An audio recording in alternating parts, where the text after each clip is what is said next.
হয় নমস্কাৰ ৰাইজৰ বাৰ্তা প্ৰতিগৰাকী দৰ্শকলৈ স্বাগতম জনাই আৰম্ভ কৰিছোঁ জনমত।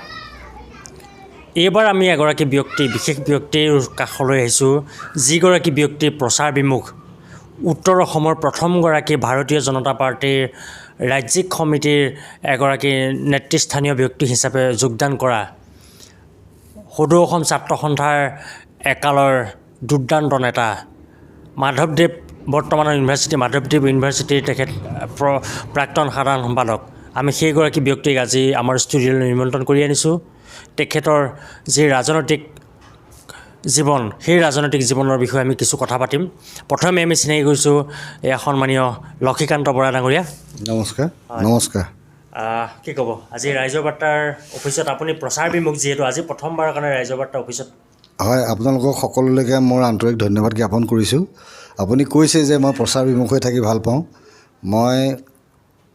1993 চনত ৰাজহুৱা জীৱনৰ আৰম্ভণি কৰিছোঁ। মাধৱদেৱ মহাবিদ্যালয়ৰ মই সাধাৰণ সম্পাদক। 5গৰাকী প্ৰাৰ্থীৰ লগত মই প্ৰতিদ্বন্দ্বিতা কৰি সৰ্বোচ্চ ভোটৰ ব্যৱধানত মই জয়ী হৈছোঁ। তাৰপিছত একাধিক্ৰমে মই নাৰায়ণপুৰ আঞ্চলিক ছাত্ৰ সন্থাৰ সভাপতি, তাৰপিছত জিলা ছাত্ৰ সন্থাৰ সভাপতি, তাৰপিছত সদৌ অসম ছাত্ৰ সন্থাৰ সাংস্কৃতিক সম্পাদক, আৰু তাৰপিছত 2008 চনত মই সদৌ অসম ছাত্ৰ সন্থাৰ মজিয়াৰ পৰা আনুষ্ঠানিকভাৱে বিদায় লৈ মই পোনপ্ৰথমে অসম গণ পৰিষদ দলত যোগদান কৰিছিলোঁ ৰাজনৈতিক দল হিচাপে। তাৰপিছত 8 চনত নহয়, 8, 9, 10, 11, 12, 4 বছৰমান মই অসম গণ পৰিষদ দলত মোৰ সেৱা আগবঢ়োৱাৰ পিছত মই সেই সময়ত সদৌ অসম ছাত্ৰ সন্থাৰ প্ৰাক্তন সাধাৰণ সভাপতি মোৰ জীৱনৰ আদৰ্শ পুৰুষ সৰ্বানন্দ সোণোৱাল ডাঙৰীয়াই যেতিয়া ভাৰতীয় জনতা পাৰ্টীৰ সভাপতিৰ দায়িত্ব গ্ৰহণ কৰিলে, আৰু সেই সময়ত আজিৰ পৰিৱেশ সেইদৰে সেই সময়ত পৰিৱেশ নাছিল। ভাৰতীয় জনতা পাৰ্টী তেতিয়া কাৰ্যকৰ্তা বুলি ক'বলৈ জিলা কমিটিখনতে সম্পূৰ্ণ কাৰ্যনিৰ্বাহকৰ সদস্যসকল বা কাৰ্যকৰ্তাসকল আছিল যে তাত মোৰ সন্দেহ নাছিলেই। তেনেকুৱা এটা সময়ত আমি অনুভৱ কৰিলোঁ যে সদৌ অসম ছাত্ৰ সন্থাৰ প্ৰাক্তন সভাপতি মোৰ আদৰ্শ পুৰুষ সন্মানীয় সৰ্বানন্দ সোণোৱাল ডাঙৰীয়াই যেতিয়া ভাৰতীয় জনতা পাৰ্টীৰ নেতৃত্ব বহন কৰিলে, আৰু ভাৰতীয় জনতা পাৰ্টীৰ নীতি আদৰ্শ আৰু সদৌ অসম ছাত্ৰ সন্থাত থকা জাতীয় প্ৰেম আৰু ভাৰতীয় জনতা পাৰ্টীয়ে প্ৰতিফলিত কৰা দেশপ্ৰেম, জাতিপ্ৰেম, এই সমূহৰ প্ৰতি মই উদ্বুদ্ধ হৈ উত্তৰ অসমত তেজপুৰৰ পৰা ধেমাজিলৈকে ৰাজ্যিক পৰ্যায়ৰ নেতা হিচাপে মই সেই সময়ত যোগদান কৰিছোঁ নাৰায়ণপুৰৰ বাণী সংঘত।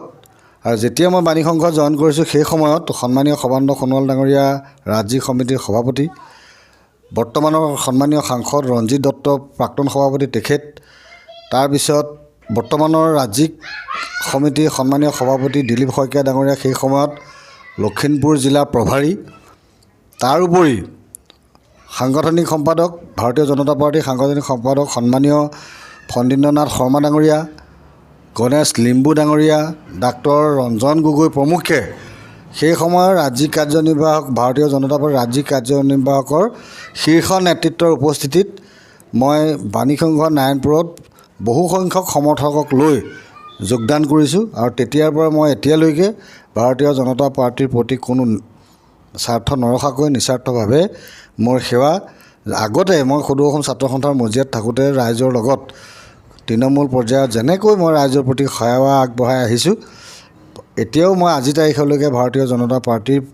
প্ৰতি মই নিষ্ঠা আৰু সততাৰে মোৰ সেৱা আগবঢ়াই আহি আছোঁ। এটা কথা আপোনাৰ পৰা জানিব বিচাৰোঁ, যিহেতু আপুনি সদৌ অসম ছাত্ৰ সন্থাৰ নেতৃত্ব বহন কৰিছিলে লখিমপুৰ জিলাখনক শেষতকৈ কেন্দ্ৰীয় সমিতিটো আপুনি নেতৃত্ব বহন কৰিলে, গতিকে ক'ব লাগিব সেই ছাত্ৰ সন্থাৰ মজিয়াৰ পৰা সেই বৰ্তমান যি ৰাজনৈতিক ক্ষেত্ৰখনত আপুনি ভৰি দিলে, এই ৰাজনৈতিক ক্ষেত্ৰখন আপুনি কেনেকুৱা ধৰণৰ অনুভৱ কৰিছে? চাওক, ভাৰতীয় জনতা পাৰ্টী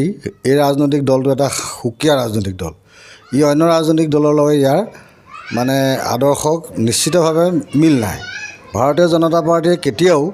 ক'তো চৰকাৰ গঠন কৰিম এই বুলি ৰাজনীতি নকৰে। তেওঁলোকে মূল্যবোধৰ ৰাজনীতি কৰে ভাৰতীয় জনতা পাৰ্টীয়ে, আৰু নিজৰ নীতি আদৰ্শৰ ওপৰত কেতিয়াও এই নীতি আদৰ্শৰ পৰা ভাৰতীয় জনতা পাৰ্টি বিচলিত নহয় আৰু এই নীতি আৰু আদৰ্শৰ প্ৰতি মই সন্মান জনাই মই যিহেতু ময়ো নীতিবান নিষ্ঠাবান সেই হিচাপত মই ভাৰতীয় জনতা পাৰ্টিৰ প্ৰতি সেৱা আগবঢ়াই আহিছোঁ আৰু আজিলৈকে মই ভাৰতীয় জনতা পাৰ্টিৰ পৰা একো আশা কৰা নাই মই কোনো ধৰণৰ কেতিয়াও আৱেগিক হোৱা নাই কেতিয়াও মই মোৰ ৰাজনৈতিক ভৱিষ্যতত কিবা ভাৰতীয় জনতা পাৰ্টীয়ে মোক দিব এই বুলি মই মানে কেতিয়াও আশা কৰা নাই আৰু মই এই বুলিও আশা কৰোঁ যে ভাৰতীয় জনতা পাৰ্টি মই প্ৰথমতেই কৈছোঁ যে ভাৰতীয় জনতা পাৰ্টি অন্য ৰাজনৈতিক দলৰ সৈতে একে নহয় ভাৰতীয় জনতা পাৰ্টিৰ বিভিন্ন স্তৰৰ কাৰ্যকৰ্তা আছে বিভিন্ন উইংছ আছে সকলো উইংছে ক'ৰ পৰা কেনেকৈ চাই থাকে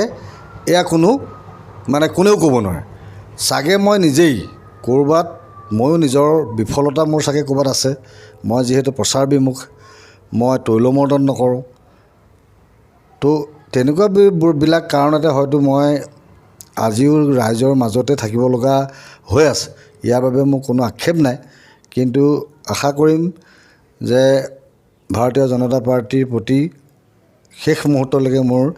যাতে সেৱা আগবঢ়াই যাব পাৰোঁ তাৰ বাবে মই বদ্ধপৰিকৰ আৰু সেইমতে মই মোৰ প্ৰচেষ্টা মোৰ সেৱা আগবঢ়াই যাম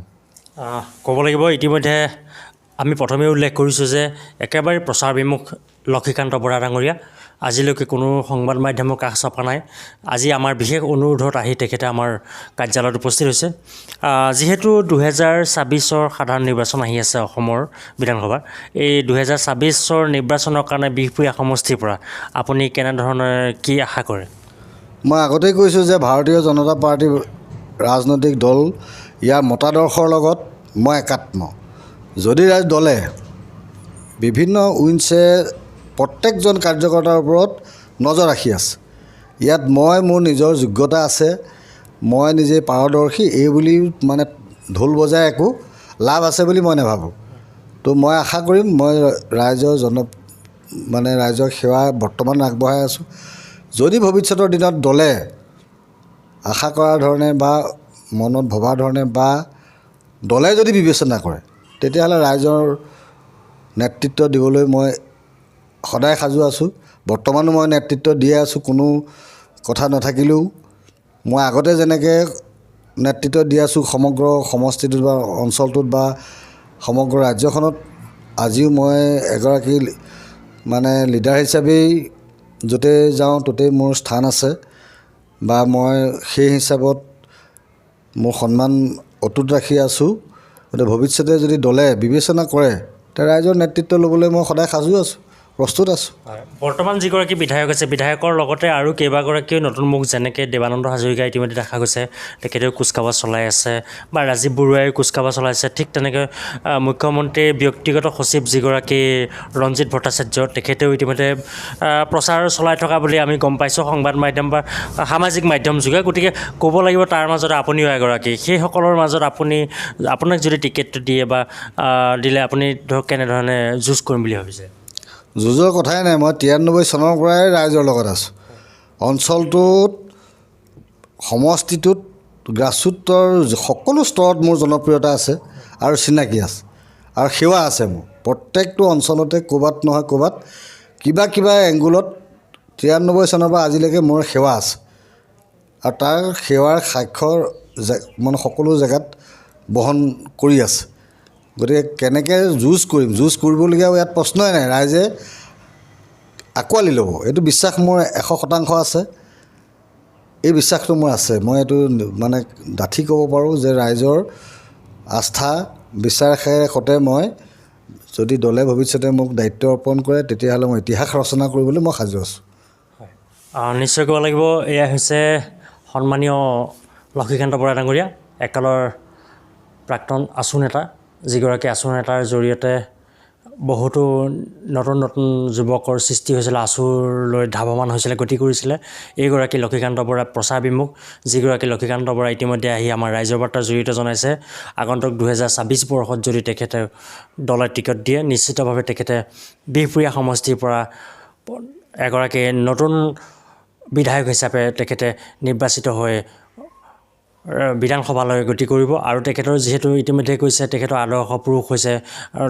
দেশৰ কেবিনেট মন্ত্ৰী সৰ্বানন্দ সোণোৱাল ডাঙৰীয়া প্ৰাক্তন আছুৰ সভাপতি এখেতেও যিহেতু আছুৰ পৰা আহিছে গতিকে আমি তেখেতৰ আগন্তুক 2026 বৰ্ষৰ যি বিধানসভা নিৰ্বাচন আছে সেই নিৰ্বাচনত তেখেতৰ টিকেট পাওক আমি সেয়াই আশা কৰিছোঁ ধন্যবাদ